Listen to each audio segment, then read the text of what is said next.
បងចំពោះការផលិតដោះគោតើអាចមានករណីណាដែលយើងអាចធ្វើខុសហើយទេបងបាទបងចំពោះការផលិតម្សៅទឹកដោះគោ Blue Diamond Plus នេះបងមិនមែនការផលិតបាទបងចំពោះការផលិតម្សៅទឹកដោះគោ Blue Diamond Plus នេះបងគឺមានការត្រួតពិនិត្យជាច្រើនដំណាក់កាលបងមិនឆ្លងកាត់តែមនុស្សម្នាក់ទេបងអញ្ចឹងរាល់ផលិតផលដែលសម្រេចគឺមាន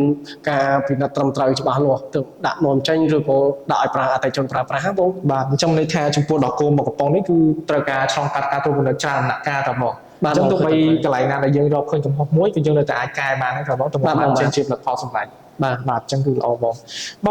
រាល់ថ្ងៃបងគឺជាអ្នកពិនិត្យដោះគោនៅនេះផ្ទាល់តែម្ដងតើបងបាទបងបាទមួយថ្ងៃអាចរកបានទេបងថាពិនិត្យអស់ប្រហែលកំប៉ុងអញ្ចឹងបាទដោយសារតែការផលិតគឺច្រើនអញ្ចឹងបងបានច្រើនអញ្ចឹង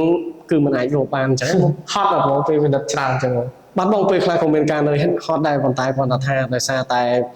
យើងផលិតម្សៅទឹកដោះគោគឺមានការអាជ្ញាគឺស្របតាមក្រសួងសុខាភិបាលអីត្រឹមត្រូវអញ្ចឹងបងនៅពេលដែលអតិថិជនពិសាទៅធ្វើឲ្យគាត់មានសុខភាពល្អ